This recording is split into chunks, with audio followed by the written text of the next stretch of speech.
धनतेरस की और दीपावली की सबको खूब खूब शुभकामनाएं। क्लास शुरू में भी और एंड में भी हैप्पी दिवाली बोल देंगे अपन। शुरू में तो बोल ही दिया। और ये नेहा जी ने भगवान जाने क्या काम कर दिया भाई साहब, लंबा सा देख लेते हैं।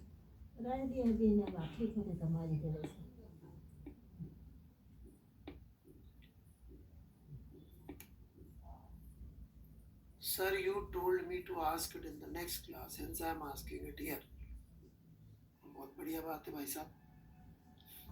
SCV states that ideal gas equation is valid only for low density. Is it due to the fact that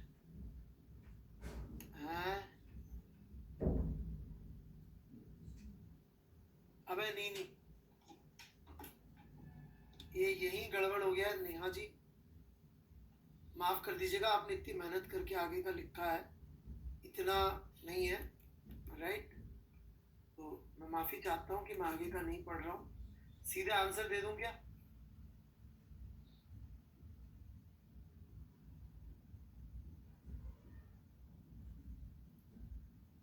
Tanish Gupta, please give me advice, this is my first day. Tanish Gupta ji, YouTube पे अनअकैडमी एक्सेलरेट में मैंने कुछ ज्ञान दे रखा है free वाला, कि how to prepare and how not to prepare for IIT JEE।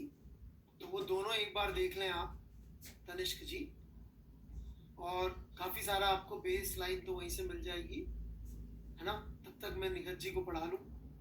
तो निखत जी भाई साहब, ऐसा है, ये सब पंगा नहीं है अपना। जरा केटी जी का अजम्पशन नंबर 3 या 4 देखो क्या है।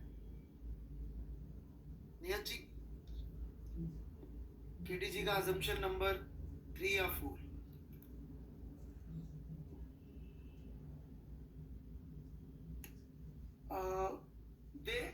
they allow apply force only during collision, ऐसा कुछ लिखा हो,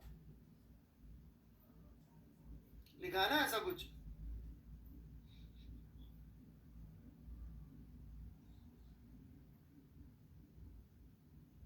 राइट?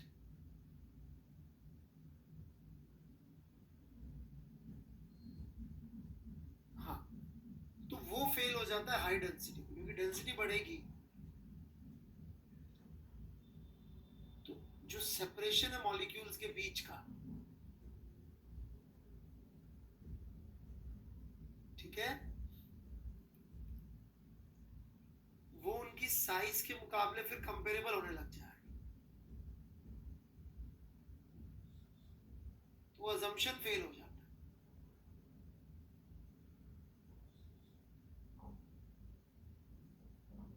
ठीक है, इसलिए यदि आप देखेंगे ना, जो वो केमिस्ट्री में पढ़ाते हैं इक्वेशन, उसमें ना वो पी में पता नहीं क्या आता है, मुझे याद नहीं है, वी में यदि सही आता है तो वी माइनस समथिंग आता है, राइट? रियल गैस की इक्वेशन में। हाँ, रियल गैस वाली वो इसीलिए आता है क्योंकि वॉल्यूम फिर वी नहीं है इफेक्टिवली अवेलेबल।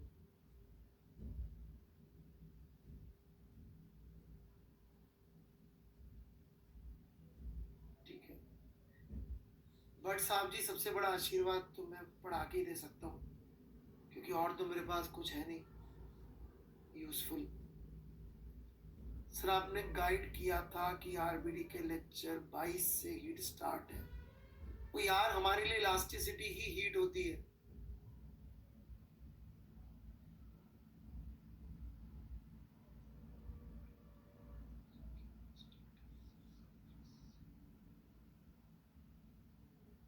शशांक शुक्ला जी हैं क्या? और वो लेक्चर 21 में है भाई, ये बता रहे लोग। तो देव शर्मा जी, समझ में नहीं आया, फोर्स आता है तो कर सकते हैं।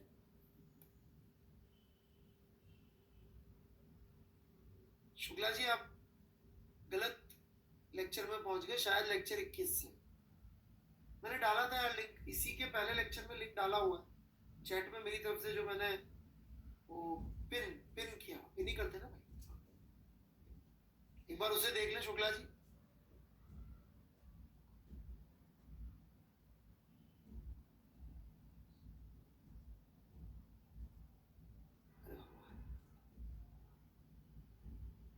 रिजिड बॉडी का कोई डाउट पूछ रहा है यार बच्चा, मुझे बताना पड़ेगा कौन है बच्चा पूछने वाला। एक मिनट। झा साहब पूछ रहे। ओह, गुड ब्रांड कॉल, बहुत अच्छा ब्रांड है।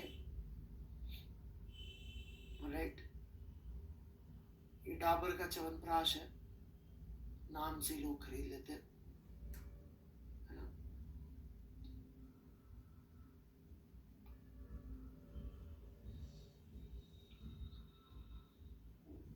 अच्छा, जोकर वाला सवाल ये मैं नहीं बनवाया था सवाल, वो डार्क नाइट आई थी उस साल ना, सेकंड वाली, बैटमैन बिगिंस के बाद वाली।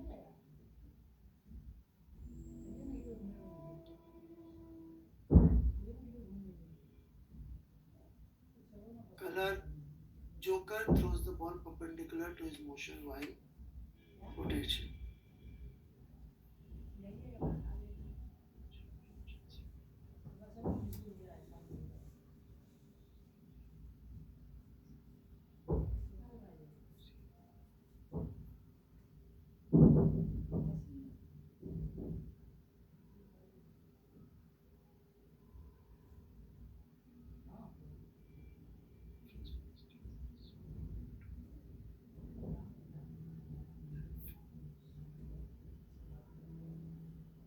बट साहब मुझे ज्यादा समझ में आ नहीं रहा है आपने क्या लिखा है, मैं समझा देता हूँ। ये तो बट नहीं, सॉरी, कौन है भाई साहब? झा साहब, सॉरी, झा साहब। जो गेंद जा रही है ना उसके पास एक वेलोसिटी इस तरफ है v डैश, और एक इस तरफ वेलोसिटी ओमेगा डैश r। तो जो एंगुलर मोमेंटम में आएगा ये v डैश तो आएगा नहीं, क्योंकि ये तो एंगुलर मोमेंटम में r क्रॉस v में हो जाएगा कैंसिल।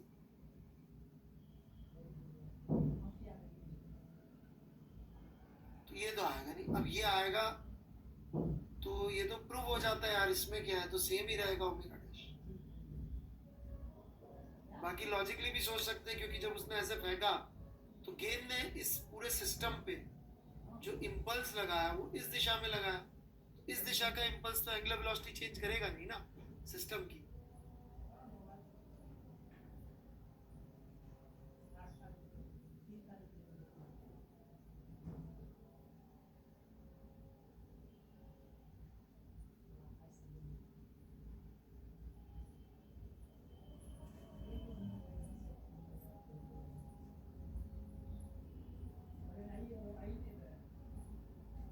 नहीं है जी, इसका मतलब झा साहब परपेंडिकुलर का मतलब आप सवाल को जबरदस्ती मिस इंटरप्रेट करने वाली बात है। अब मैंने ही सारी लैंग्वेज लिखी थी, इसका यही मतलब है, तो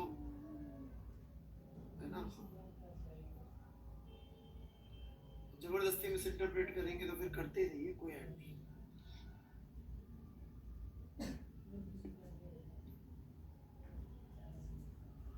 चलिए जी, एक मिनट भाई ने कुछ लिखा। शुक्ला जी, सर नर्चर का नेक्स्ट कोर्स का इंडिपेंडेंट टॉपिक होगा? नेक्स्ट कोर्स किस पे होगा? फ्लूइड और एसएचएम बचे मेरे भाई, कहने को तो इंडिपेंडेंट है, पर एसएचएम तो मतलब पूरा का पूरा पीछे की कहानी होती है, तो देख लो मैं क्या बोलूं। अरे मतलब फ्लूइड कर लेंगे यार, है ना, मैकेनिक्स तो लगती है, न्यूटन्स लॉ नहीं आते होंगे मेरी स्टाइल से, थोड़ा तकलीफ तो आ ही सकती है। अमित भैया खिला खाने हाँ फिर कर सकते हैं अगला वाला। पर जा कैसे वैसे शुक्ला जी पीछे का करते जाइए और डीसीएस वाले दिन आ जाइए और डाउट पूछ लीजिए, मैं सिंसियर बच्चों के लिए सब कुछ करने को तैयार हाँ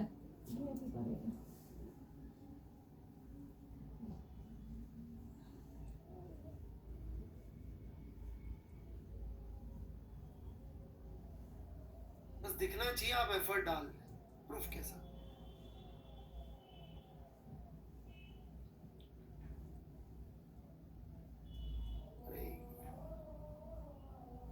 रिवू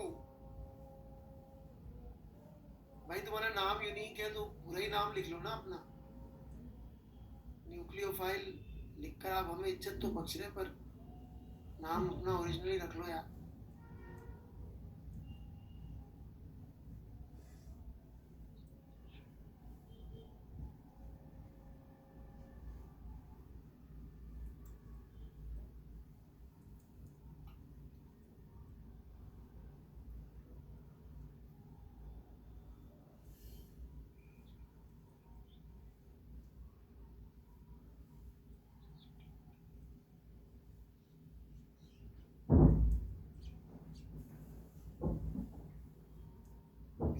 सवाल किया भाई, the rest of the question.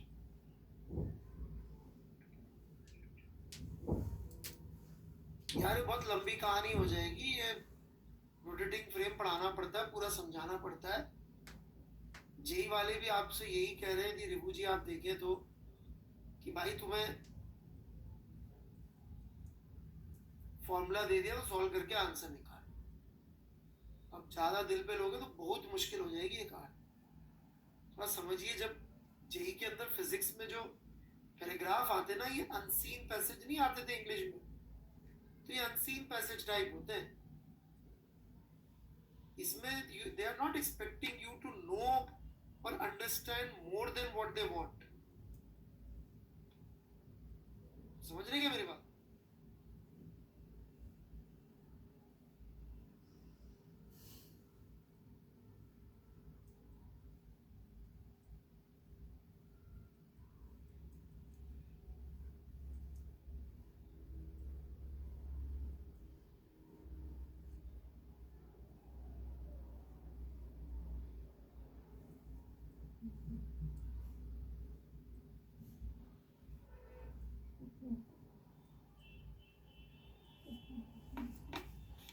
करण बंसल जी 21 नंबर का लेक्चर है रिजिड बॉडी का, वहां से शुरू हो जाएगी, ठीक है जी। तो रेबू जी इससे ज्यादा आंसर नहीं दे पाऊंगा सर, माफी चाहता हूँ। मतलब सवाल अच्छा है आपका, ये सब मेरे को आता भी है, थोड़ा पढ़े के बता भी दूंगा, याद भी है काफी कुछ तो, बट रेलेवेंट नहीं है बेटे। क्योंकि वो तो फिर क्या करेंगे ना, उठा के अगली बार कुछ और दे देंगे। चलिए, काफी अच्छे डाउट्स थे, और कोई डाउट पूछना हो तो पूछ सकते हैं। हालांकि आज डाउट क्लियरिंग सेशन तो नहीं है, बट चूंकि इतने रेलेवेंट और अच्छी बातें पूछ रहे हैं लोग, ये और कुछ पूछना चाहे तो पूछ लें, नहीं तो हम लोग आगे बढ़ना चाहेंगे। और जी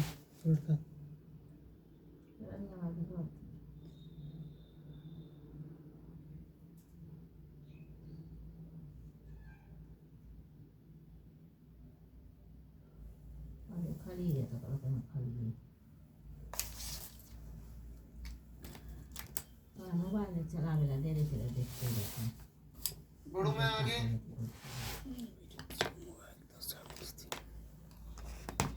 फिल्म देखे रहते सब तो चल गए।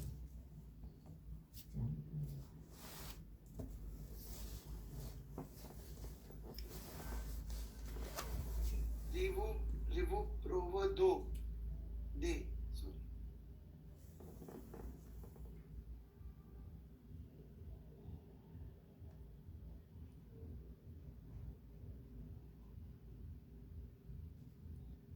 बढ़ू मैं।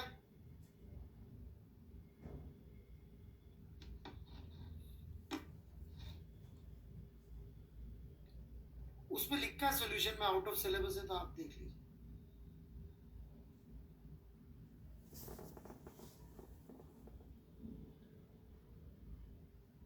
Sir, new student, your lecture are following from TH3 starting. Please guide करिए सर, बहुत बेहतरीन बना है प्लीज।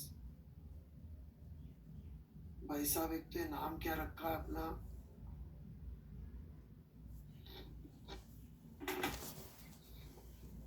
चलिए जी मैं आगे बढ़ता हूँ, कोई रेलेवेंट बात मुझे दिख नहीं रही।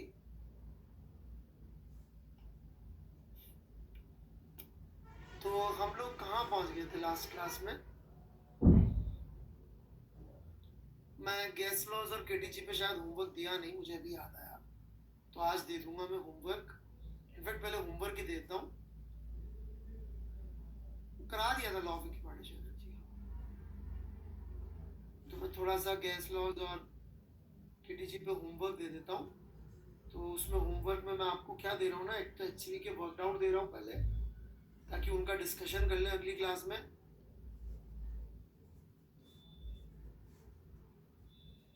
ठीक है, मुझे याद आ गया, मुझे याद।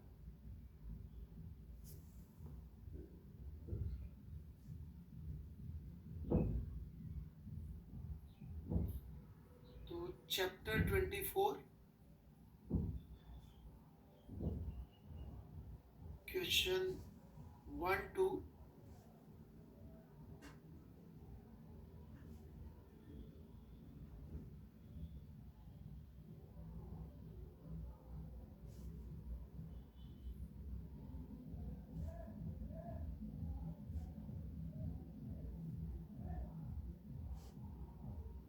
16 ये मैं अगली क्लास सॉरी क्वेश्चन नहीं सॉरी गलत हो गया जी वर्कड आउट एग्जाम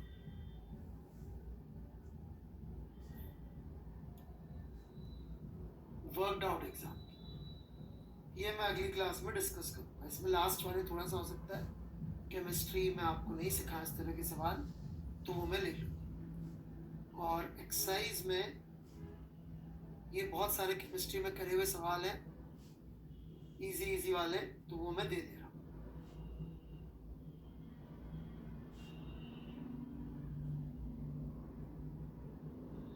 1 to 25 ठीक है इसमें लास्ट वाले सवाल बड़े अच्छे होंगे वो बहुत काम आएंगे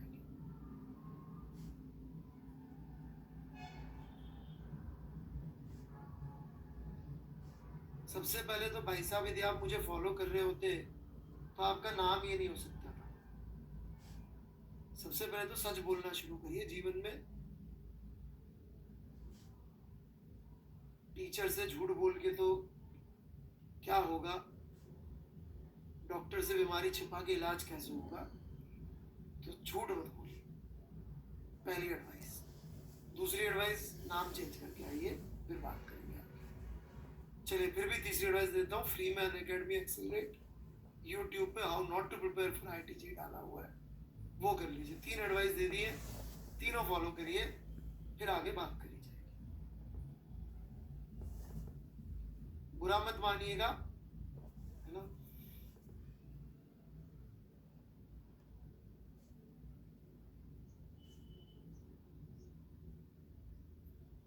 राइट टीचर से सीखने के लिए पहली जरूरत होती है ओबीडियंस तो बुरा लग सकता है कि साहब आप मेरे को ये चेंज करवा रहे हो वो चेंज करवा रहे हो बट बिना ओबीडियंस के कुछ नहीं कली जी don't need real guess for this यदि आपने आइडियल गेस के सवाल किए हुए पीवी वाले पीवी एनआरटी के सवाल किए होंगे ना उसी के ऊपर बेस्ड है maximum questions so don't no need to ठीक है तो ये आप होमवर्क में जरूर कर लीजिएगा मैं इनके सॉल्यूशन के लिए लिख देता हूं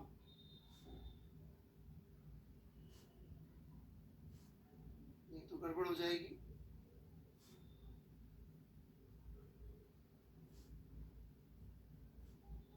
चैप्टर 24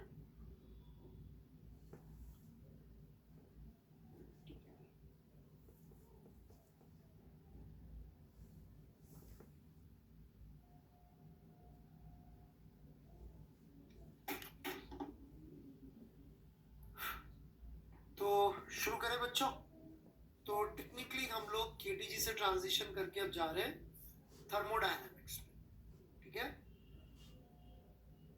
और वो ट्रांजिशन होता है इस लिंक से जिसको हम कहते हैं इंटरनल एनर्जी इस लिंक से होता है transition from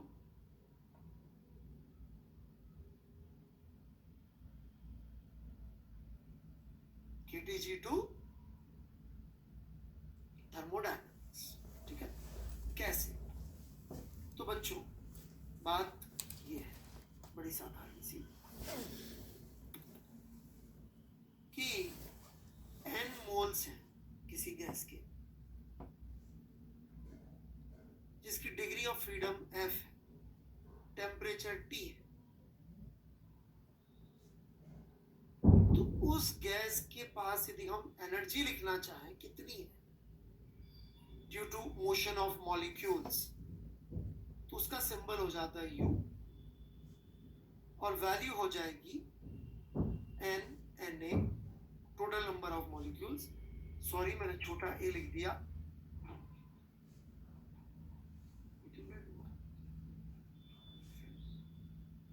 into average energy associated with 1 degree of freedom multiply by f लिख लें एक बार ये टोटल हो जाएगी एनर्जी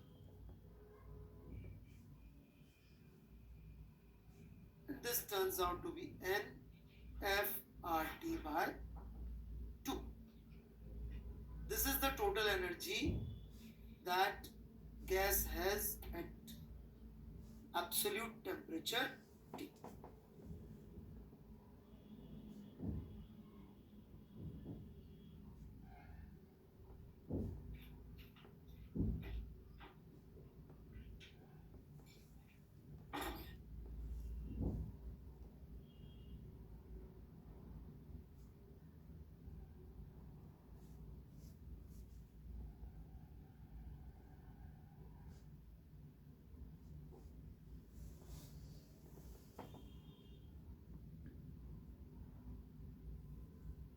ठीक है भाई,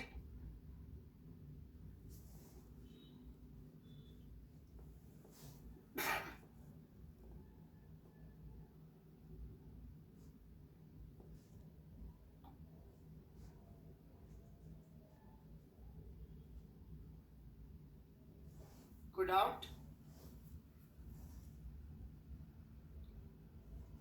देखिए वहां हम बात कर रहे थे सिर्फ ट्रांसलेशन काइनेटिक एनर्जी की. Can you see the difference?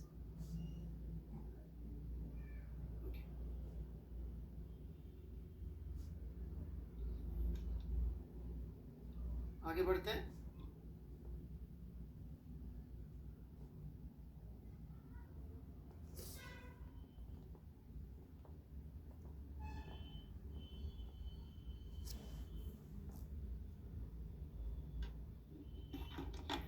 सो अब फर्स्ट लॉ ऑफ थर्मोडायनेमिक्स का वक्त आ गया. What is first law of thermodynamics? Essentially what it says is this, कि देखो वर्क एनर्जी की इक्वेशन ही और कुछ नहीं, कि भाई ये गैस है, ओके, बन किसी वेसल, ये पिस्टन सिस्टम लगा रखा है, ठीक है जी, ये गैस. अब इंजन जो होता है उसमें क्या करते हैं? इंजन में अपन जो वर्किंग सब्सटेंस होता है, याद है वर्ड वर्किंग सब्सटेंस सबको, उसको हीट सप्लाई करते हैं, राइट? और उससे अपन क्या आउटपुट एक्सपेक्ट करते हैं? क्या चाहते हैं अपन, क्या करें? वो वर्क करके दे दे.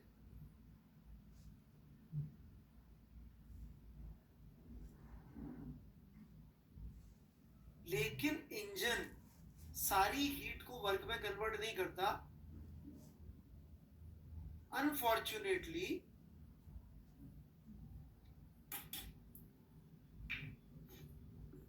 कुछ गैस खुद भी गर्म हो जाती है, एनर्जी खुद भी रख लेती है.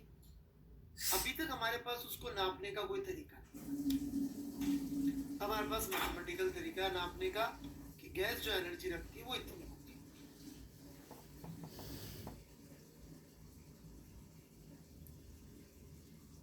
That's all.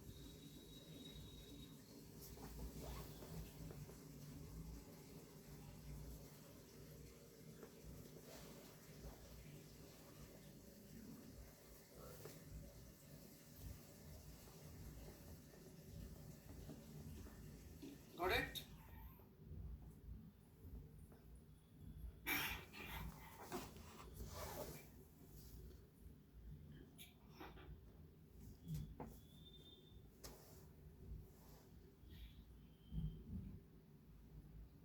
बढ़े आगे.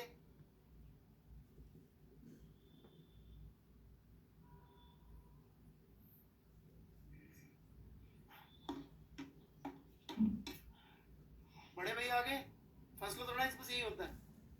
अब मैं इसमें क्या करने वाला हूं, मैं आपको एक एक करके तीनों वेरिएबल फिर से दोबारा से समझाऊंगा, फिर इसको अपन लगा लगा के देखेंगे वेरियस सिनेरियोज में, एंड वी आर डन. अगले week it should be over. ठीक है?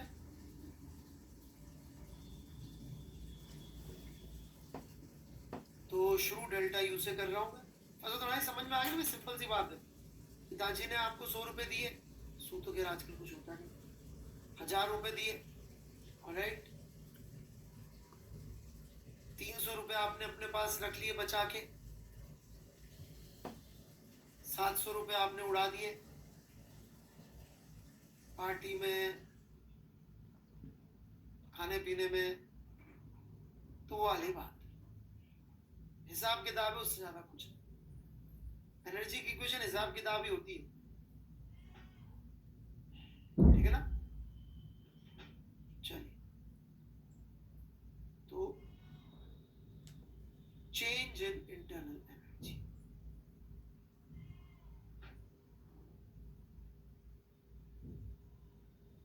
Delta U.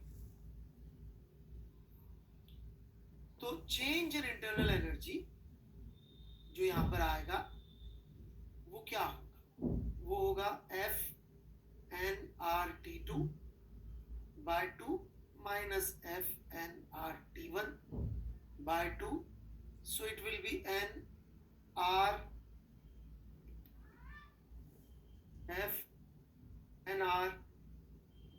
by 2 into delta T, यही होगा।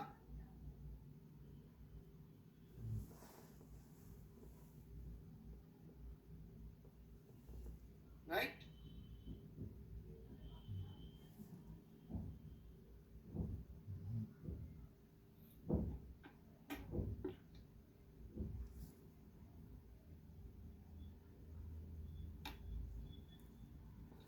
इसमें एक बड़ी इंपॉर्टेंट चीज है जो अब हम धीरे धीरे बात करेंगे आगे। पीवी डायग्राम आप लोगों को याद होगी, right.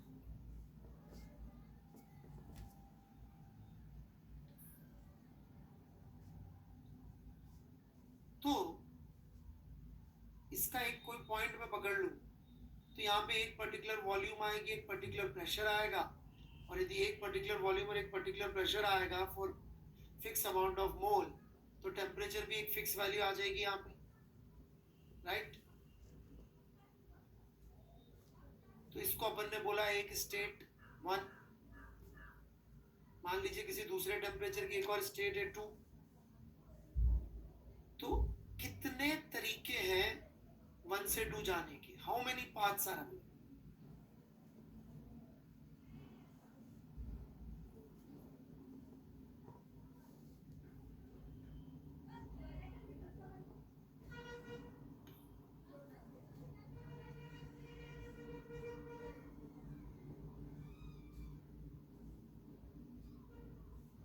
There are infinite ways to go from here to here, and each path is called a process,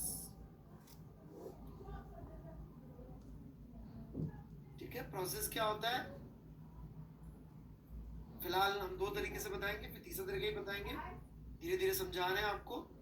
तो प्रोसेस क्या होता है, P और V में relationship, P as function of V। आप बोलेंगे सर ऐसे T लिखते हैं, T भी लिख सकते हो यार, जब चाहे V को उठा के T में कन्वर्ट कर सकते हो, so that's not the main thing, right? T as a function of V है तो वो as a function of T भी बन जाएगा कि नहीं बन जाएगा।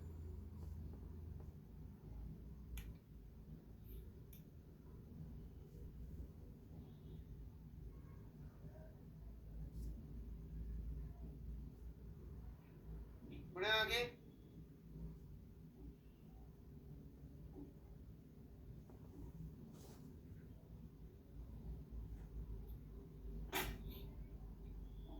P as function of V, या फिर दूसरी भाषा में PV डायग्राम पे, PV पे कोई भी ग्राफ, ऐसा कुछ भी PV के ऊपर इज प्रोसेस।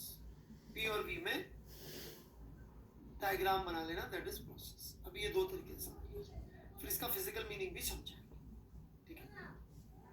तो what we can say about change in U या delta U is very important. Delta U is independent of process.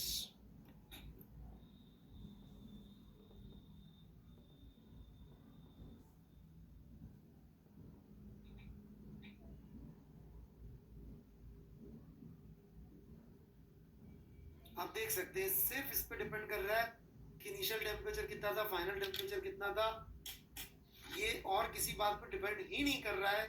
ये जितने भी मैंने प्रोसेस बनाया, प्रोसेस ए यही आएगा, प्रोसेस बी यही आएगा, प्रोसेस सी यही आएगा।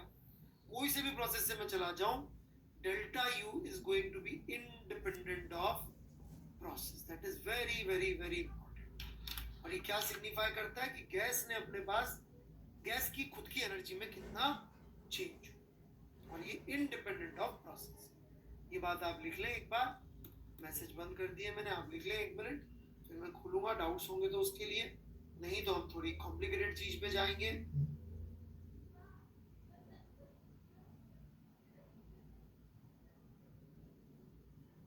That is work done.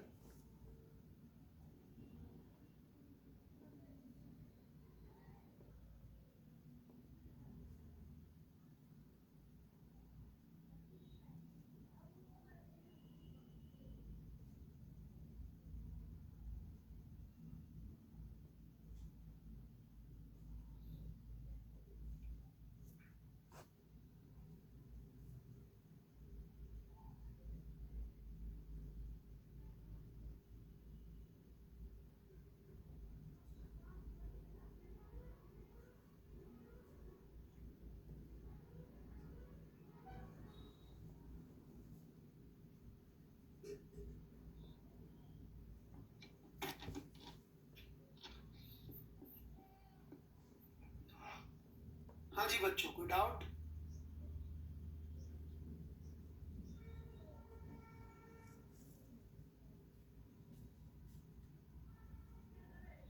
यार इस पे अमर भाई आ गया. भाई बोल ले जो मुझे तुझे बोलना, बुरा भला.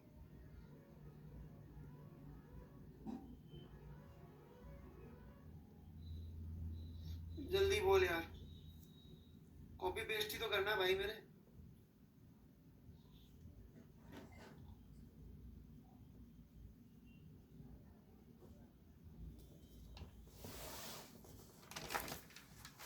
अरे प्रत्युष जी, बड़ा अच्छा सवाल है. Zeroth law of thermodynamics.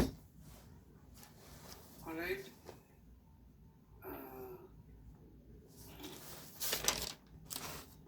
अभी पहले वो बता देता हूँ, अच्छी चीज.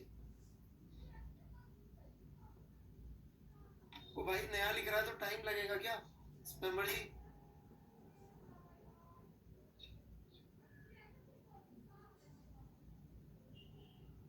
मोहम्मद इनाम भट्ट जी, ऐसा तो कुछ भी नहीं लिखा है हमने.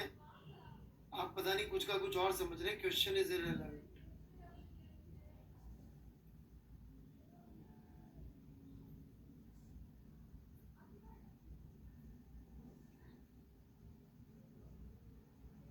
अरे यार ऐसे मजा नहीं आएगा इसमें. मर्जी कुछ तो बोला यार प्लीज. नाराज हो गया यार.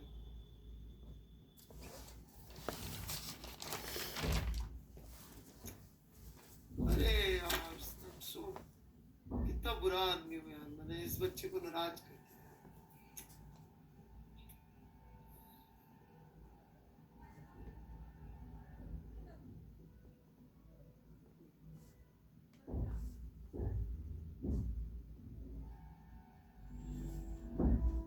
क्या है? मैं तो देखती खुश हो गया कि चलो यार इतनी कॉम्प्लिकेटेड चीज पढ़ा रहा हूँ, वो मुझे कुछ कर आएगा, मजा आएगा. हेड दे रहा है XD. इसने क्या बात कर रही हो? ऊपर SG किया उसने, ये क्या होता है?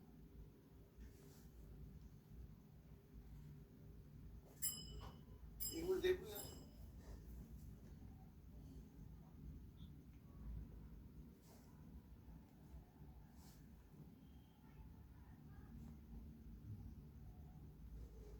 अभी तो नहीं है भाई. चलो जी,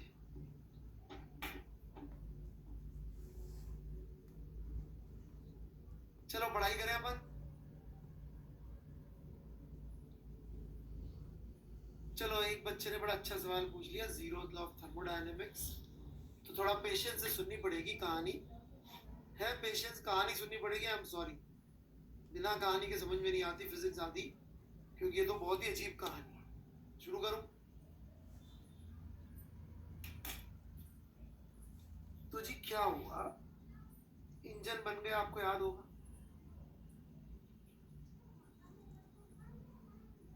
सर एक जो सिलेबस में नहीं है वो कौन सी है? बता रहा हूँ ना यार, सुन लेना नहीं, पूरी तो कहानी सुना रहा हूँ।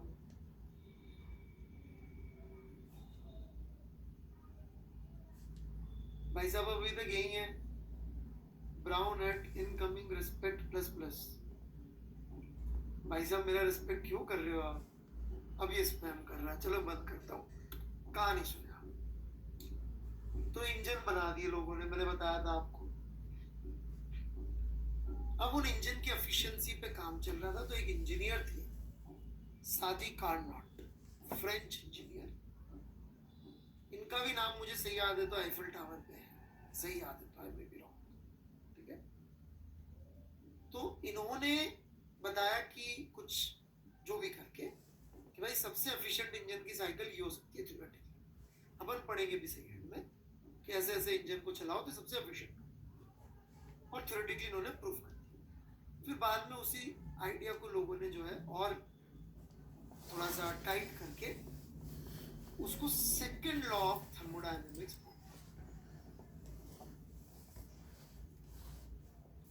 ठीक है, जिसका प्रेजेंट वर्जन जो है कार्नॉट से रिलेटेड नहीं है। प्रेजेंट वर्जन ये कहता है कि entropy of an isolated system can not decrease. एक आइसोलेटेड सिस्टम की एंट्रोपी कम नहीं हो सकती। एंट्रोपी का मतलब आप समझ लीजिए मेजरमेंट ऑफ केओस, समझे मेरी बात? Randomness, yes, a class without teacher, ठीक है, अ चाइल्ड विदाउट मदर, जैसे मोगली, मतलब मदर थी मोगली की। मोगली देखा ना, jungle book, one of my all time favourite cartoons. हाँ राइट, देखा या पढ़ा नहीं तो Mowgli, right, something like that. तो that is second law of thermodynamics कि आइसोलेटेड सिस्टम का एंट्रोपी या केओस सिर्फ बढ़ सकता है, ये एक लॉ है। इनफैक्ट ये बहुत स्ट्रॉन्ग लॉ है, ये मैंने आपको वर्क बाय एनर्जी में इंडायरेक्टली पढ़ा भी रखा है। वो कह के कि पाकिस्तान की करेंसी, ऑस्ट्रेलिया की करेंसी और अमेरिका की करेंसी का अंतर याद होगा, तो यही लॉ पढ़ा है, ठीक है। क्वालिटी ऑफ एनर्जी की जब हम बात करें, फिर ये सबसे पहले आ रहा है, क्रोनोलॉजिकली बता रहा हूं, फर्स्ट डिस्कवर्ड, परंतु नाम सेकंड लॉ। फिर ये डिस्कवर हुआ, सेकंड डिस्कवर, ठीक है भाई।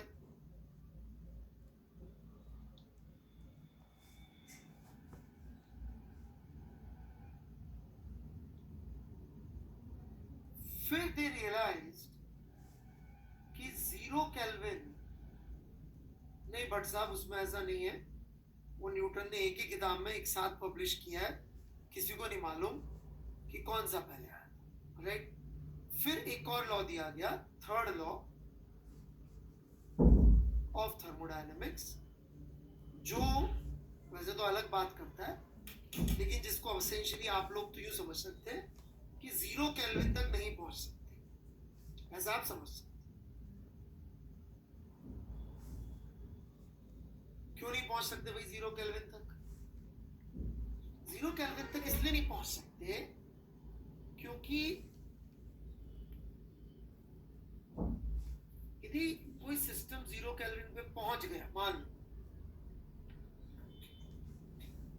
डॉक्टर दास कुछ बताना चाह रहे हैं। हाँ जी डॉक्टर दास प्लीज, प्रोफेसर दास बोलेंगे, हम सब सुनेंगे।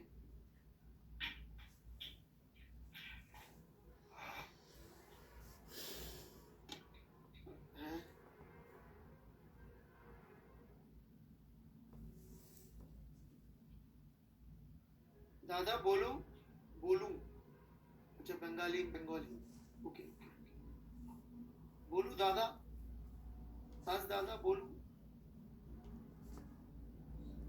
नहीं, ओके,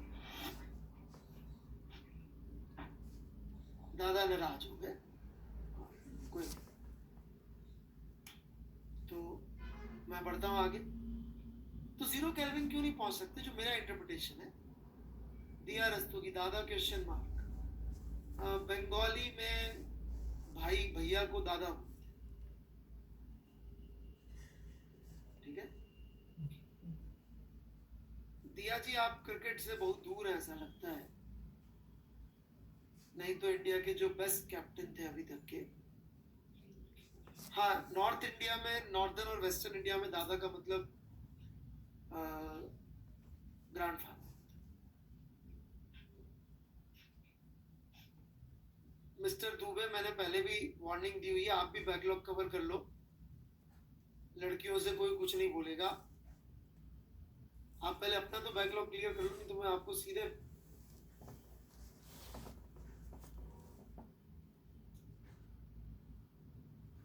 अभी ऑफलाइन क्लास में होते ना, तो कान पकड़ के लड़की से सॉरी मांग रहे थे, सॉरी दिया मैम, ऐसे कान पकड़ के।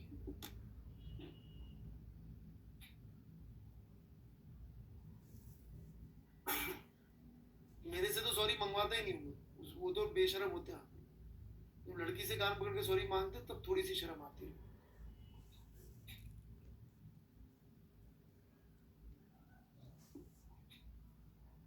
चलिए जी, तो 0 केल्विन पे क्यों नहीं पहुंच सकते? बिकॉज यदि कहीं 0 केल्विन पहुंचे तो सब कुछ रेस्ट पे, सब कुछ रेस्ट पे, तो आपको पता तो करना पड़ेगा ना। पता करने के लिए कुछ तो वहां पे लफड़ा करना पड़ेगा, छेड़छाड़ करनी पड़ेगी। आपने एक लाइट भी डाली पता करने के लिए, तो भी उसका फोटोन जाके किसी को तो हिला देगा, तो 0 केल्विन रहेगा नहीं। तो यदि 0 केल्विन है तो पता नहीं कर सकते, पता करोगे तो है नहीं, तो बिल्कुल भूत टाइप हो गया। मरे बिना पता नहीं पड़ेगा, मरोगे तो पता नहीं पाओगे भूत होने के लिए। Got it?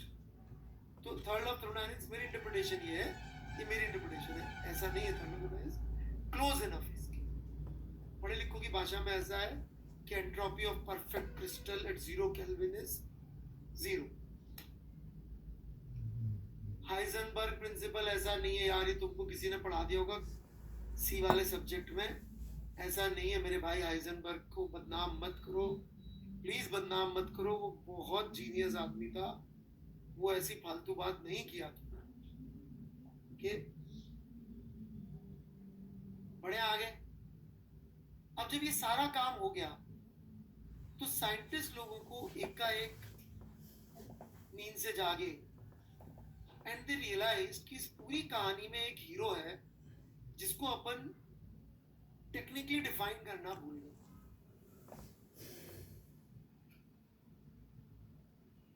That is temperature.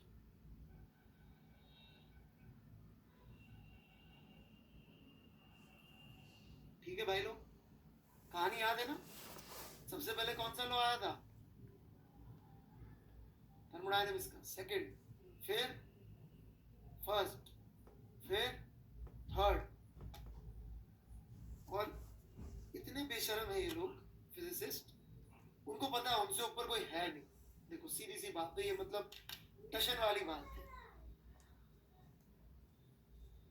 तो उन्होंने लॉजिकल सीक्वेंस में, नहीं रोस्ट नहीं कर रहा हूं मैं, उनका लेवल बता रहा हूं मैं। शेर लोग हैं,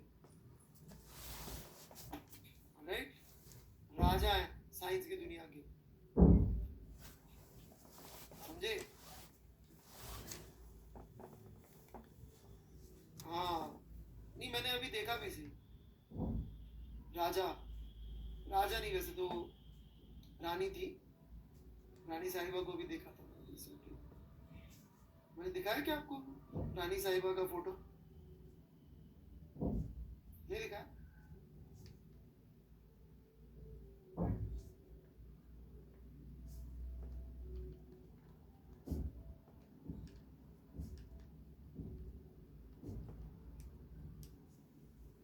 ये देखिए, अभी सैटरडे की बात,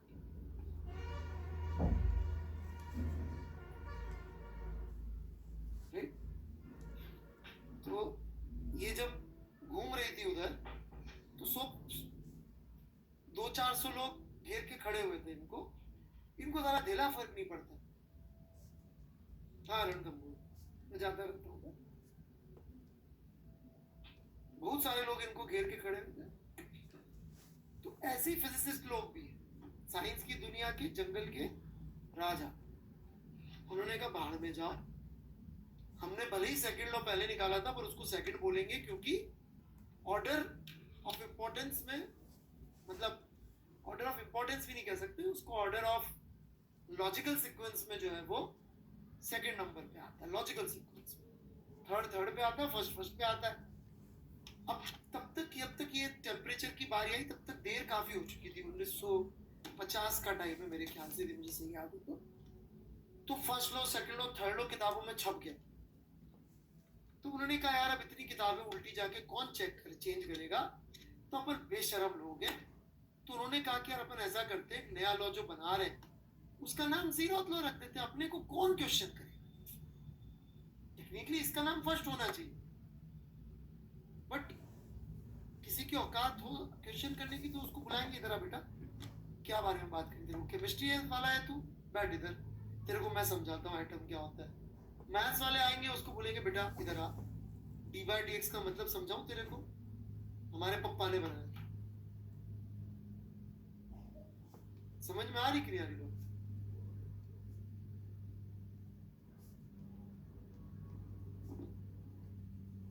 नियत सोचा था जीरो नाम का साइंटिस्ट है,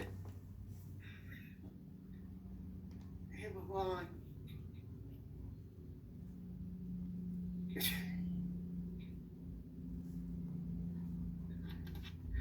अरे तो इसलिए कोई फिजिसिस्ट से कोई पंगा लेगा।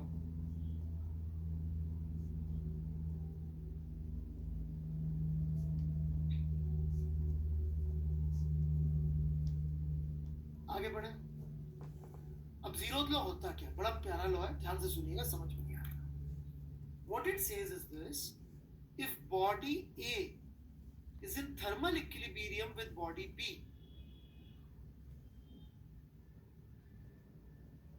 and body B is in thermal equilibrium with body C,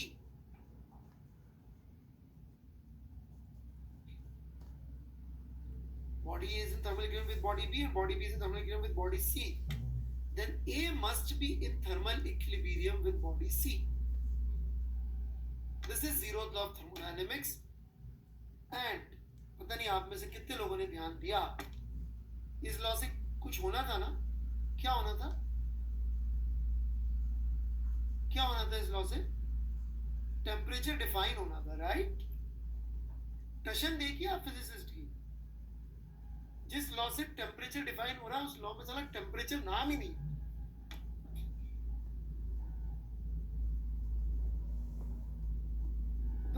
level पता नहीं आप लोग इमेजिन भी नहीं कर पाएंगे। और समझदार लोगों ने टेम्परेचर डिफाइन कर दिया, ठीक है? तो मैं बता रहा हूं ना, इनसे क्वेश्चन करने की औकात तो हो किसी की तो आए ना बेटा, तो सामने तो आ, राइट? वो वाली बात। तो इससे टेम्परेचर कैसे डिफाइन हुआ, यदि आपने लिख लिया हो तो मैं समझा देता हूं। If body A is in thermal equilibrium with body B and body B is in thermal equilibrium with body C, then body A must be in thermal equilibrium with body C.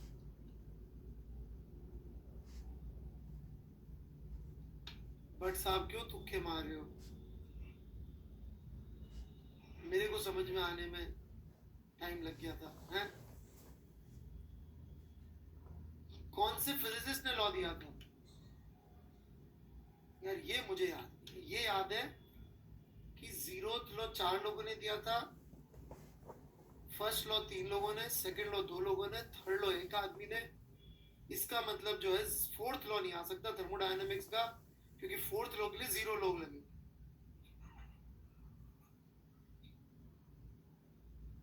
ये मैंने कहीं physics की किताब में पढ़ा था ये, कि why there will not be any fourth law of thermodynamics. जब भाई उन्होंने 0 दिया तो किसी ने पूछ लिया महाराज फोर्थ लॉ का क्या लग रहा है आपको, मतलब पहले आपने 1 दिया, फिर दूसरा दे दिया, फिर तीसरा दे दिया, फिर मतलब तो अभी आप 0 पे जा रहे हो, तो -1 पे जाओगे कि 4 पे जाओगे आगे? तो ये उत्तर दिया गया फिजिसिस्ट। बहुत टशन लोग बड़े अपन आगे।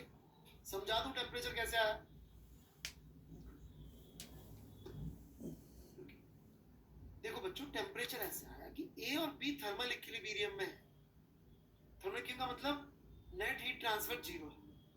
तो ए और बी में उनका मानना है कि भाई कुछ तो ऐसी प्रॉपर्टी होगी जिसकी वजह से थर्मल इक्विलिब्रियम में है। तो अपन ने ए और बी की प्रॉपर्टीज लिख ली। क्या लिख ली प्रॉपर्टी? स्पेसिफिक हीट, समझ मेरी बात? मास, डेंसिटी, कलर, कुछ भी लिख दिया, राइट? उनमें से कुछ प्रॉपर्टीज दोनों में हो सकता है सेम हो, कुछ प्रॉपर्टीज हो सकता है दोनों में डिफरेंट। तो डिफरेंट है वो तो इररिलेवेंट है। जैसे कि मैंने देखा एक हरे रंग की और एक रेड कलर की, फिर भी थर्मल इक्विलिब्रियम में है। इसका मतलब colour is not useful for the concept of thermal equilibrium. समझे नहीं समझे? समझे ना बात? अब जब ये थर्ड बॉडी बोल रहे हैं बच्चों, तो थर्ड का मतलब थर्ड नहीं है सिर्फ। थर्ड का मतलब है कि अपन गए और खूब सारी बॉडीज ढूंढी जो बी के साथ थर्मल इक्विलिब्रियम, कहने को थर्ड कह दी। तो सिर्फ एक ही प्रॉपर्टी होगी जो बी और सी में कॉमन आ रही है, क्योंकि वो सब कटती जाएंगी कटती जाएंगी कटती जाएंगी। और जो प्रॉपर्टी बी और सी में कॉमन आ रही है थर्मल इक्विलिब्रियम के लिए चेक करेंगे तो ए और बी में भी वही प्रॉपर्टी कॉमन आ रही है। इसका मतलब जो प्रॉपर्टी सेम होने पर थर्मल इक्विलिब्रियम आता है उसका नाम टेम्परेचर है। This is a very very complicated way of putting it. I have no idea why they have done it, but the same question was asked in KVPY का interview में। और मैंने कमाल की बात थी, वो एक हफ्ते पहले मेरे बच्चे को मजाक मजाक में जीरो लॉ ऑफ थर्मोडायनामिक्स पढ़ाया था और वो केवीपीवाई में यही आंसर देके आया था। और प्रोफेसर इतना खुश हुआ, उसने आगे कोई सवाल ही नहीं पूछा। इंटरव्यू में एक क्वेश्चन के आंसर पे उसको केवीपीवाई में सिलेक्शन किया, सिर्फ इस एक क्वेश्चन, सवाल ही नहीं पूछा। बोला भाई तेरे को थर्ड लॉ ऑफ थर्मोडायनामिक्स इतना क्लियरली समझ में आता है, मैं तेरे से वाइवा कैंसिल, पूरी टीम होती है वाइवा लेने वाली। तो बोला भाई निकलो आप। नाम या उसका शायद सूरज कुछ था बच्चे का।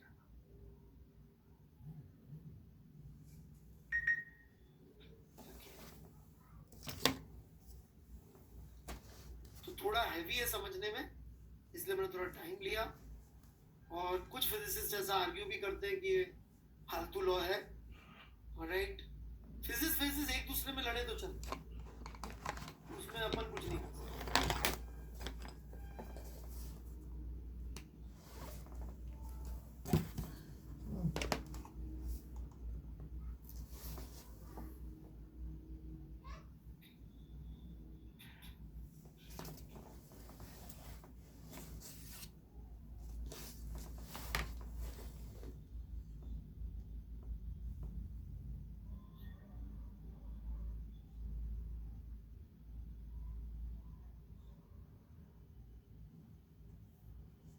कोई डाउट है तो पूछ सकते हैं, लिख लीजिए आराम से।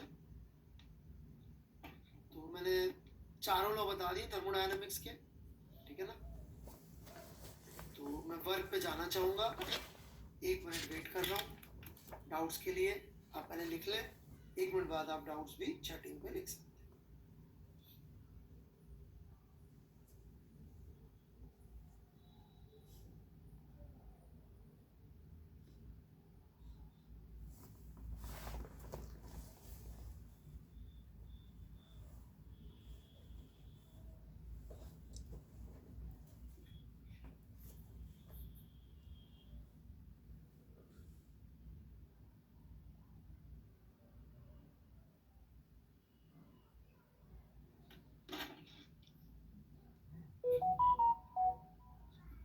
हाँ भाई बच्चों, कोई भी डाउट?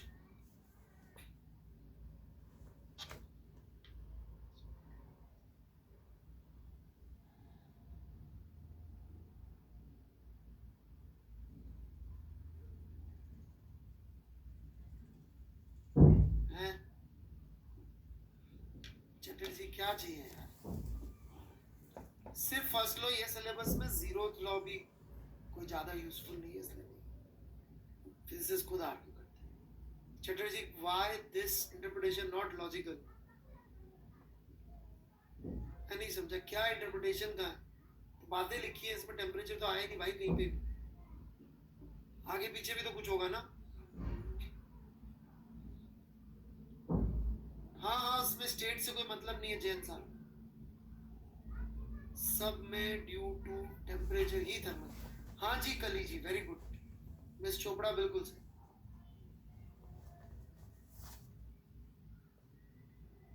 चटर्जी जी क्या चाहते हैं आप, कौन से चैप्टर में एचसीवी के?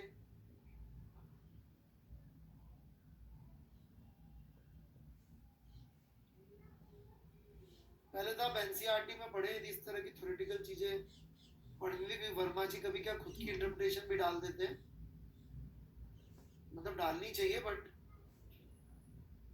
ये तो जीरो तो two bodies are said to be thermal equivalent if no transfer of heat takes place when they are placed in contact.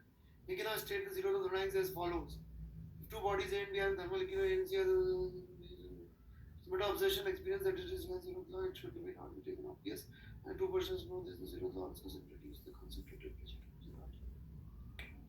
कुछ भी नहीं लिखा मैंने, इससे ज्यादा अच्छा बताया।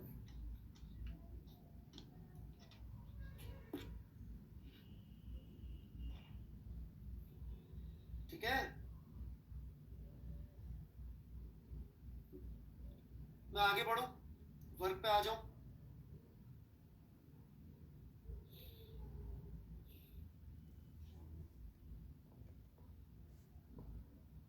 हमारे सिलेबस में टेक्निकली तो सिर्फ फर्स्ट लॉ है, मतलब जीरो अर्थ लॉ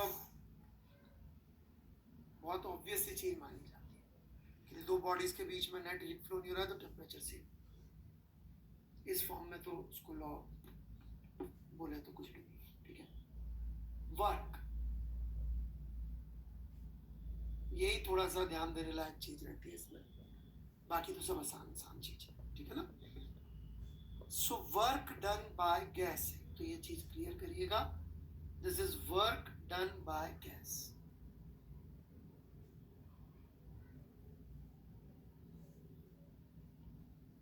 तो अपन एक बेसिक सा सिस्टम लेते हैं हमेशा, जिसको अपन बोलते हैं एक पिस्टन और सिलेंडर वाला अरेंजमेंट।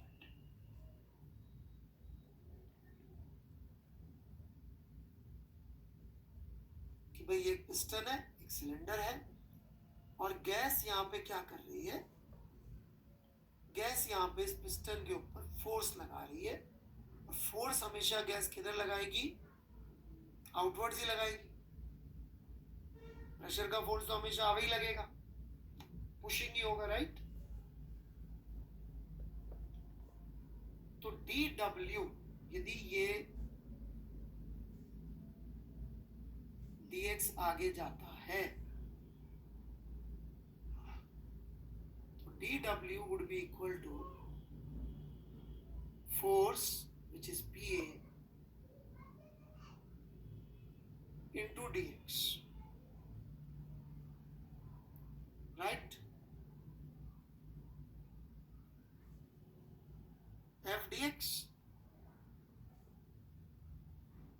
लेकिन चूंकि हम लोग यहाँ पे डील कर रहे हैं विद फिजिक्स ऑफ गैसेस, तो अपन वेरिएबल भी गैस का बना लेते और लिख देते PD. Hence total work would be integral P DV.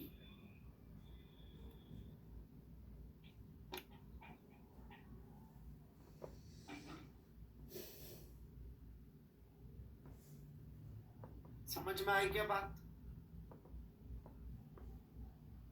जैसे कि if I give you a process where the process is, function दे दिया मैंने लिख के, P is equal to kV power A। ये प्रोसेस है कि नहीं? एक पीवी डायग्राम पे ग्राफ बनेगा ना अलग सा, इंडिविजुअल फंक्शन है ये, राइट। और मैंने आपसे पूछा वर्क निकालिए for n moles of gas for temperature change T1 to T2, ये प्रोसेस की इक्वेशन करिए आप लोग ट्रैक। क्वेश्चन क्लियर है?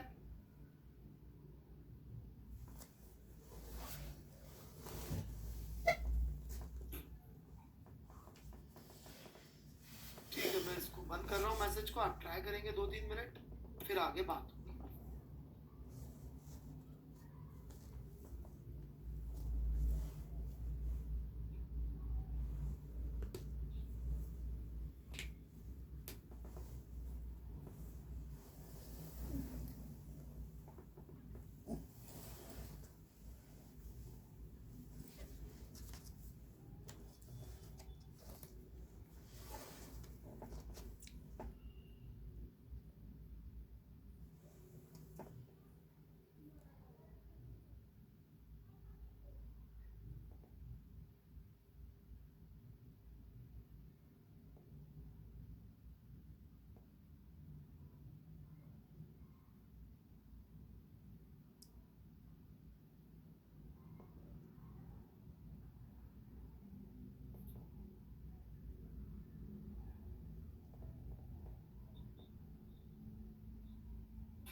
हाँ जी, उत्तर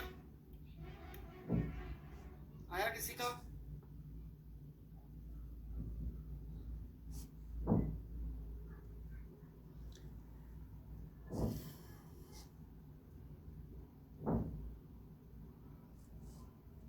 तो देखिए, हम p को रिप्लेस कर सकते हैं kv पावर माइनस a से,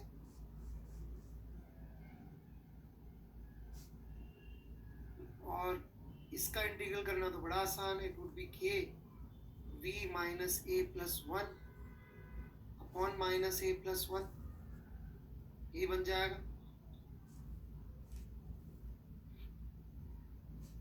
कोई तकलीफ?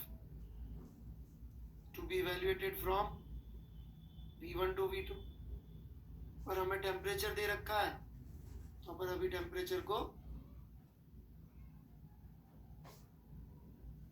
अरे यार मैंने माइनस क्यों लगा दिया, सॉरी, मिस्टेक।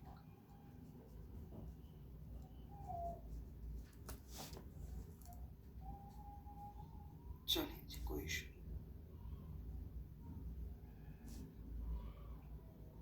ये आ जाएगा, ठीक है। लेकिन हमें टेम्परेचर दे रखा, तो let's try to change it in temperature. हो जाएगा कि चेंज? बहुत इजी, देखिए k v a into V लिख सकता हूं इसको मैं, और ये वाला पोर्शन क्या बन जाएगा, p, तो ये बन गया pv, बन गया नहीं बन गया pv, और ये बन गया इन टर्म्स nRT, तो वर्क क्या बन गया, nRT2 minus T1 upon a plus 1।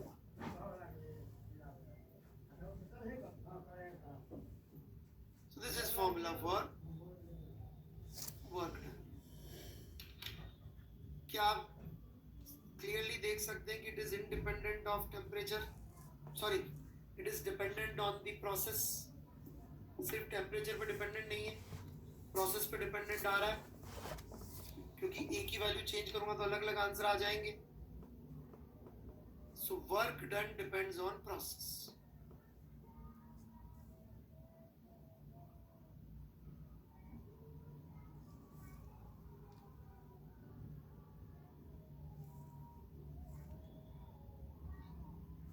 Is that part clear to everyone?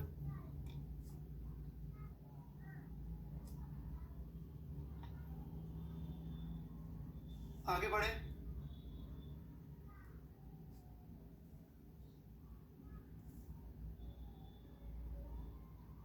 भाई जैन साहब ने थोड़ा सा पढ़ लिख रखा है। पढ़े लिखे लोग भाई इसको बोलते हैं पाथ फंक्शन और इसको बोलते हैं स्टेट फंक्शन, ठीक है ना। आता तो मुझे भी है, परंतु क्या है ना, मैं बड़े बड़े नाम लेके डराने में विश्वास कम रखता हूँ। ओके, मुझे लगता है नाम यूज करना साइंस में बात बात पे थोड़ा सा जबरदस्ती के हथौड़े मारना है कि अपन को चीज पता नहीं है इसलिए अपन नाम यूज कर रहे हैं डराने के। बढ़े आगे। अब कमिंग बैक, मुझे लगता है may be wrong in this,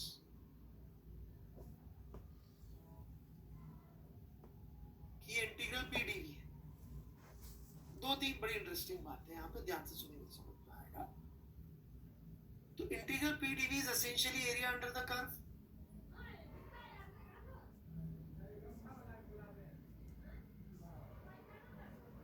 मतलब यहां से यहां तक गए अपन,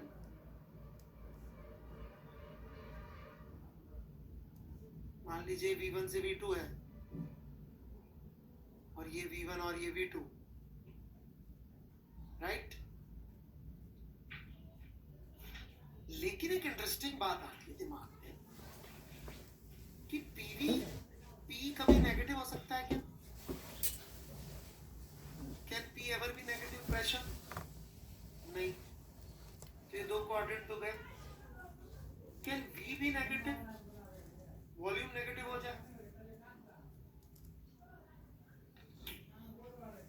स्पैमर भाई साहब, आप यहाँ बैठ के पढ़ाई कर रहे हो, क्या कर रहे हो यार? अनअकैडमी में भाई साहब बहुत सारे टीचर है यार, वो बेचारे बोर हो रहे होंगे, उधर थोड़ा सा अपना ध्यान दो।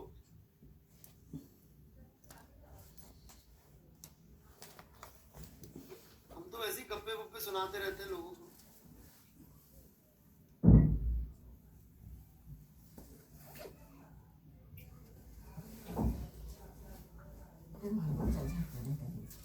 मुझसे पढ़ रहे हैं आप स्टार्टिंग से? हो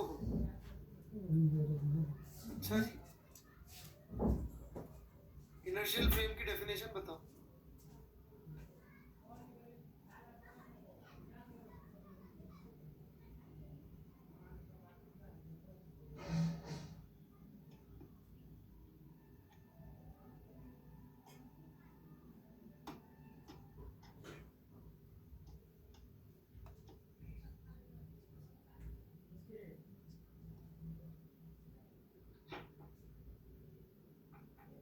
चलिए बेटा, तुम टीचर को गाली देते हो, टीचर से झूठ बोलते हो,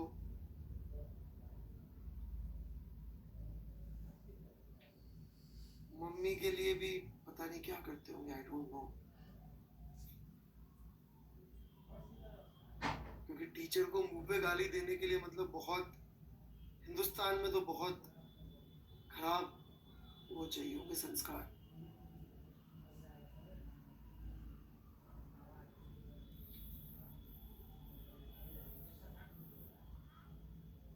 चलिए जी, नाउ वेरी इंटरेस्टिंग पॉइंट। लेकिन वर्क तो नेगेटिव हो सकता है, साफ साफ दिख रहा है इस फॉर्मूले से कि नहीं हो सकता है? डिनोमिनेटर यदि पॉजिटिव हो जाए और t2 छोटा हो जाए t1 से, तो नेगेटिव भी हो जाएगा। तो फिर यहां वर्क पॉजिटिव नेगेटिव कैसे डिसाइड हो?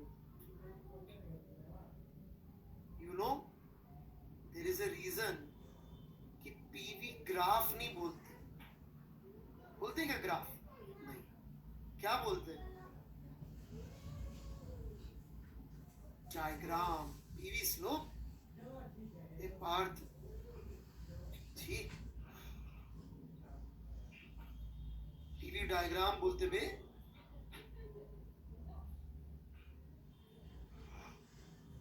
हाँ जी जैन साहब, यार एक तो ना लोग मुझे यार केमिस्ट्री के लॉजिक क्यों देते हैं?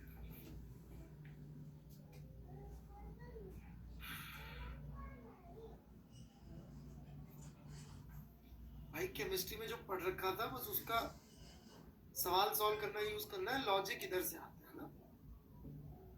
चलिए कोई बात नहीं, पढ़े लिखे लोग पीवी डायग्राम ये तो मान लेंगे आप लोग, ये भी नहीं मान पाएंगे, ठीक है, because this arrow is very important. ध्यान से देखिएगा, P पॉजिटिव है, यदि वॉल्यूम बढ़ रही है इसको बोलते हैं एक्सपेंशन, तो वर्क पॉजिटिव आएगा और कंप्रेशन में वर्क नेगेटिव आएगा। एक्सपेंशन का मतलब वॉल्यूम इंक्रीजिंग, कंप्रेशन का मतलब वॉल्यूम डिक्रीजिंग। और ये आप चेक भी कर सकते हैं फिजिकल सिचुएशन से। ये एक पिस्टन लिया अपन ने, फोर्स तो इस पे बाहर ही लगना है, कुछ भी हो जाए। यदि डिस्प्लेसमेंट बाहर को होगा तो P dot F dot V positive हो जाएगा F डॉट S, और यदि डिस्प्लेसमेंट अंदर होगा तो F डॉट S नेगेटिव हो जाएगा। तो एक्सपेंशन मतलब पॉजिटिव वर्क, कंप्रेशन मतलब नेगेटिव।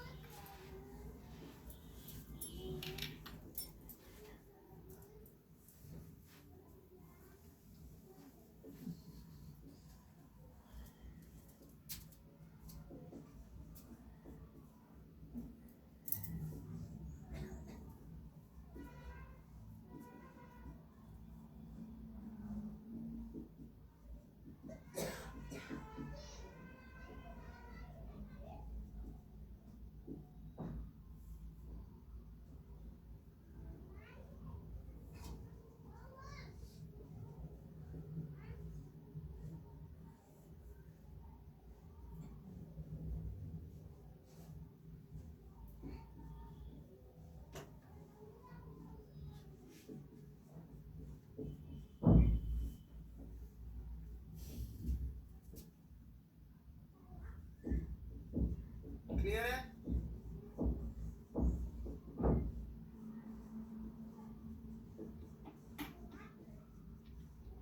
कोई कंफ्यूजन?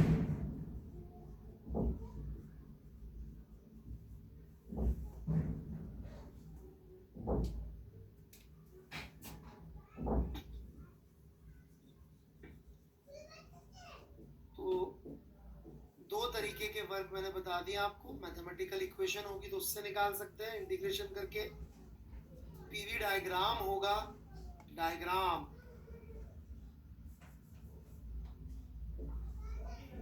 उससे निकाल सकते हैं। जैसे कि ये वाला एरो जो मैंने लगाया है, तो यहाँ पे वर्क पॉजिटिव है कि नेगेटिव है?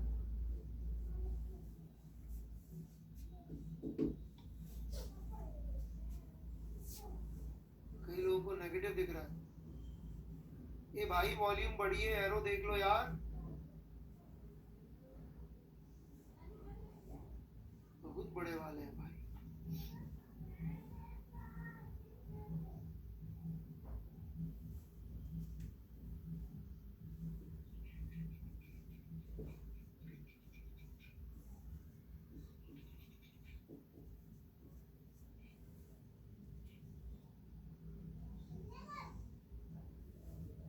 कुशाग सिंह, मैंने नाम लेके बोला क्या तुम्हें कुछ भी?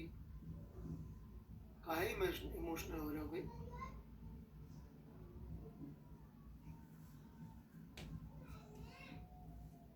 इसमें वर्क पॉजिटिव की नेगेटिव?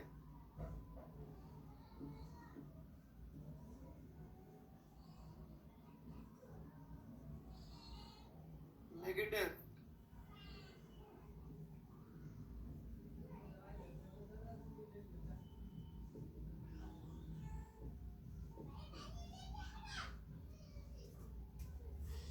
इसमें पॉजिटिव की नेगेटिव?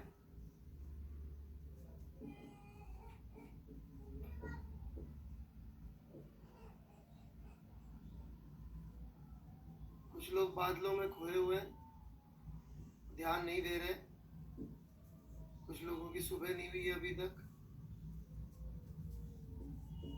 ओ भाई, मैंने वॉल्यूम इधर शिफ्ट कर दिया है।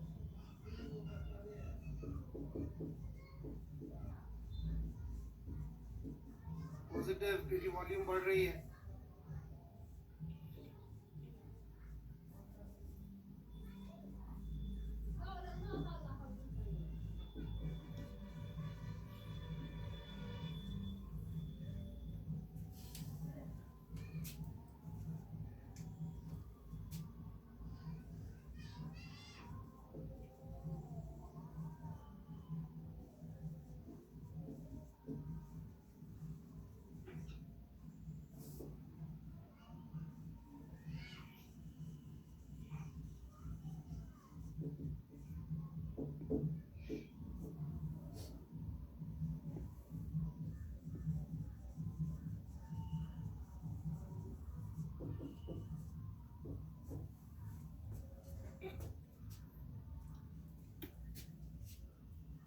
चलो जी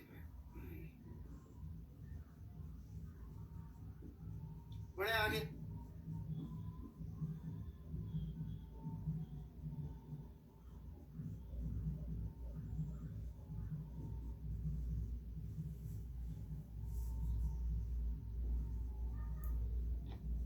बड़े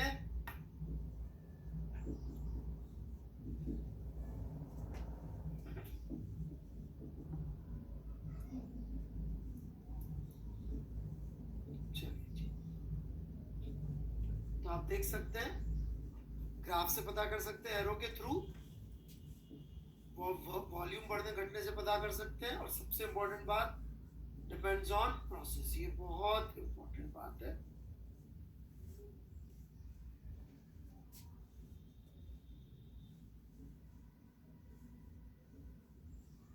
बड़े now there may be a situation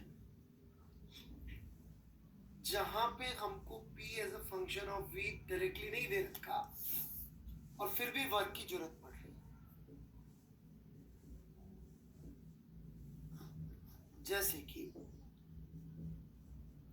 पहले मैं फिजिक्स थ्योरी बताऊं कि पहले प्रैक्टिकल एग्जांपल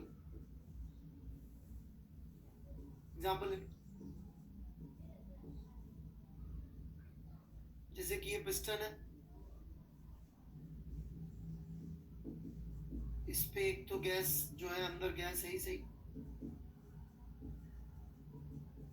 बाहर एटमॉस्फेयर है, गैस के प्रेशर के बारे में कुछ नहीं दे रखा, और इस पे कोई फोर्स लग रहा है जिसका कोई फंक्शन हमको दे रखा है, बेतरतीब सा कुछ भी।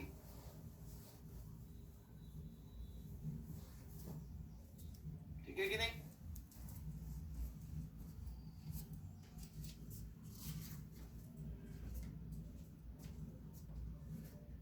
अब इसका वर्क पूछा, यहां से यहां गया तो ये, और मुझे प्रेशर ऑफ गैस के बारे में कोई इंफॉर्मेशन नहीं। तो मेरा कहना क्या है कि पिस्टन के ऊपर वर्क करने की थ्योरम तो लगा ही सकते हैं ना। कहने का मतलब work done by gas plus work done bye all others would be change in kinetic energy of piston, right?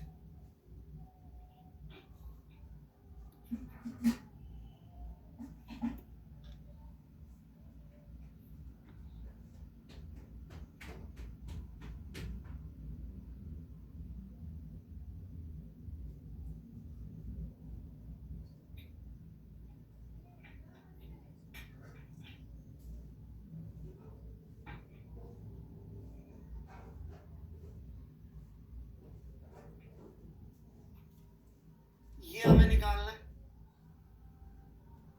लेकिन यदि ये दोनों इजीली अवेलेबल हो तो ये निकाल लो, ये क्यों निकालो? सही है कि नहीं? जैसे कि सिंपल सा एग्जांपल ये ले लेते हैं जी में आया हुआ भी है ये सवाल, तो क्या काफी लंबा था वो, काफी और एक दो चीजें और थी उसमें। कि मान लो ये अपन ने इसको स्प्रिंग लोडेड कर रखा है और ये रिलैक्स थी अभी नेचुरल लेंथ पे और एक्स आगे चली गई, तो अपन कैसे लिखेंगे? Work done by gas, atmosphere का प्रेशर तो यूनिफॉर्म रहता है, हालांकि फिर भी उन सबको अलग से लिख लेते हैं, work done bye atmosphere, work done by spring, और ये धीरे धीरे गया है, सवाल में दे रखा है धीरे धीरे गया है, तो चेंज इन गाड़ी जो पिस्टन हो गया 0। वर्क डन बाय एटमॉस्फेयर ध्यान से देखिएगा would be minus P A x, minus क्यों? पी नॉट ए एक्स क्यों बोल रहा हूं मैं? क्योंकि डिस्प्लेसमेंट और फोर्स की डायरेक्शन उल्टी पुल्टी है, जबकि स्प्रिंग का फोर्स तो उसको इधर ही खींच रहा है, नहीं स्प्रिंग का फोर्स भी इसको इधर ही पुश कर रहा होगा। Work done by spring would be change in mechanical energy का negative of spring minus half k x square, उठा के पुट कर दो, हमें प्रेशर का वेरिएशन ही मालूम पड़ा और उठा के अपन ने सीधे सीधे वर्क लिख दिया, बिल्कुल सही, बाय गैस।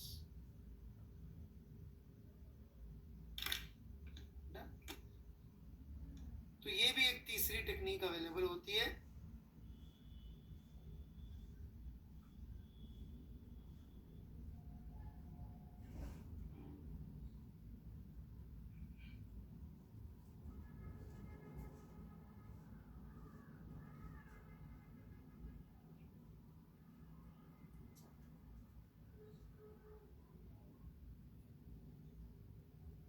ठीक है जी,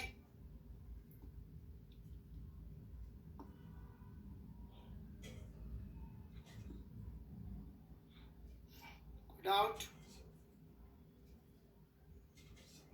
तीन तरीके वर्क निकालने के, अब दो डायरेक्ट एक इनडायरेक्ट, और दो डायरेक्ट में से जो पीवी डायग्राम वाला है ये तो तभी काम करेगा जब वो स्ट्रेट लाइन होगा, नहीं तो ये काम नहीं करेगा। कर्व का एरिया कैसे निकालना?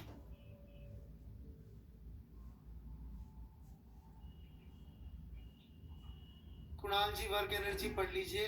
क्या बोलूं मैं, चेंज इन मैकेनिकल एनर्जी क्यों लिखोगे आप, खुद सोच लो थोड़ा सा। Kinetic energy of change of crystal, ये सारी वर्क लिखने पड़ेंगे, मैकेनिकल एनर्जी क्यों लिखेंगे? वर्क एनर्जी के थोड़े फंडे गड़बड़ है आपके, थोड़ा बताते हुए मुझे अच्छा नहीं लग रहा, लेकिन डॉक्टर खुश नहीं होता बताते हुए कि साहब आपको फला फला बीमारी है, ये उसका काम होता है बताना। बच्चे क्या करते हैं ना, ईगो पे ले लेते हैं, सर आपने मुझे डिप्रेस कर दिया, आपने मुझे बता दिया मुझे वर्क एनर्जी नहीं आती।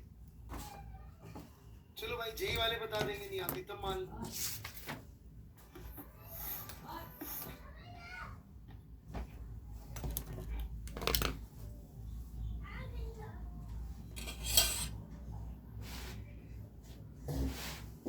बीमारी का पता दो बार पड़ सकता है, एक बार डॉक्टर से पूछ लो, दूसरी बार पोस्टमार्टम में पता पड़ जाता है कि साहब इसलिए मरा था आदमी, वो काट कूट के सब निकालते, लिवर शिवर, अच्छा यहाँ सड़ गया था, ये खराब हो गया था, वो फट गया था, इसलिए मर गया। तो आप देख लो पोस्टमार्टम में पता करना है बीमारी या जीवित रहते पता करनी है ना। अब मैं पोस्टमार्टम वाला डॉक्टर नहीं हूं, मैं तो वो वाला डॉक्टर भी जिंदा रहते ही पता कर लो क्यों मरने के काम कर। बढ़ो मैं आगे।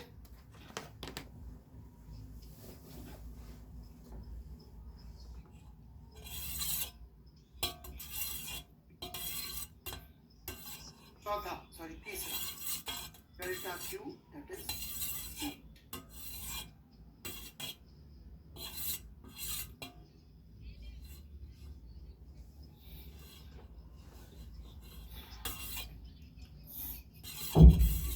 भाई हीट का ऐसा है कि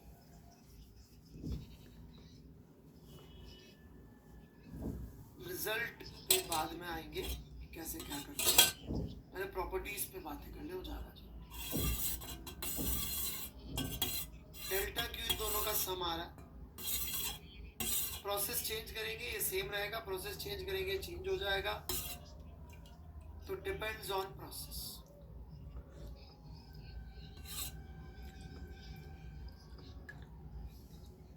आउट या क्लियर है?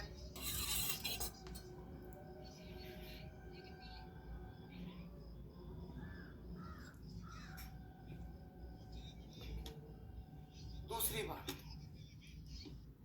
बहुत ध्यान से सुनो, आपका दिल बोलेगा, क्योंकि आप लोग दिल से सोचते हैं, इमोशनल लोग हैं, कि यदि टेम्परेचर बढ़ रहा है तो डेल्टा क्यू पॉजिटिव।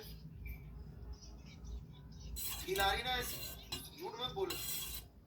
और टेम्परेचर घट रहा है तो डेल्टा क्यू नेगेटिव, है ना? डॉक्टर से टीचर से झूठ नहीं बोलते।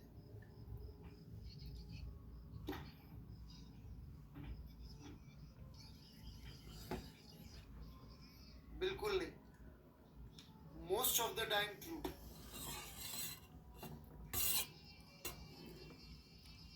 Not always. Delta Q positive का मतलब होता है heat is supplied to the gas,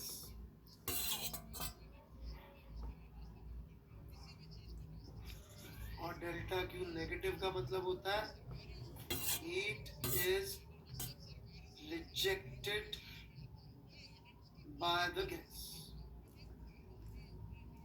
समाप्त। यदि गैस को हम हीट सप्लाई कर रहे हैं तो डेल्टा क्यू पॉजिटिव है, गैस हीट रिजेक्ट कर रही है तो डेल्टा क्यू नेगेटिव। क्यों होता है ऐसा? अब मैं उसको प्रैक्टिकल एग्जांपल भी देखूंगा, नॉट एन इश्यू।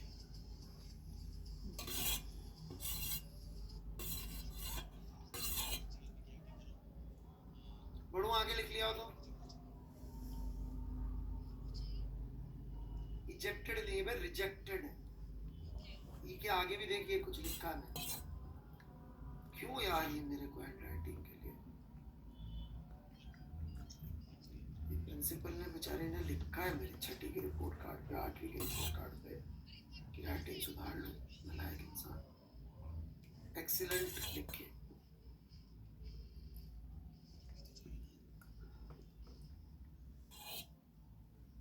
अबे राइटिंग नहीं सुधरती ऐसे कुशाग्र से मोटा पेन लेने से। ले बढ़ो मैं आगे। आपको याद होगा अपन ने हीट उधर भी पढ़ी थी कैलोरीमेट्री में, ऐसे ms डेल्टा थीटा होती थी, याद है?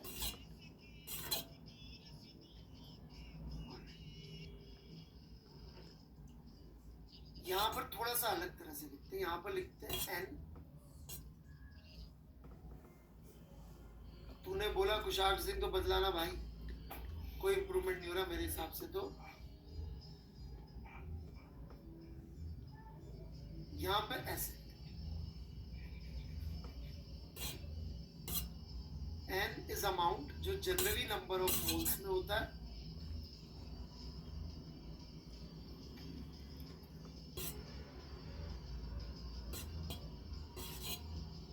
ठीक है, जनरली नंबर ऑफ मोल्स में। मैं लिखूंगा नहीं ये चीज। Specific heat of the process. Now you see the difference. जब लिक्विड स्टेट में या सॉलिड स्टेट में थे तो स्पेसिफिक हीट में हम बात ही नहीं करते थे प्रोसेस की। क्यों नहीं करते? तो ये सब बातों से मैं अगली क्लास शुरू करूंगा, और ये नेगेटिव पॉजिटिव कैसे आ सकता है, ये सारी बातों से शुरुआत। ठीक है, आप लोग मुझे याद दिला देना सर, ये वाली स्लाइड है जहां से आपको शुरू करना है। ठीक है, चलिए जी। अगली क्लास कब होगी? दीपावली के दिन तो ऑब्वियसली नहीं होगी, दीपावली है तो अगले हफ्ते से वापस शुरू। और दीपावली की सबको बहुत बहुत शुभकामनाएं। जिनके यहाँ पे भी पटाखे चला सकते हैं पटाखे चलाएं, कोई प्रॉब्लम नहीं है।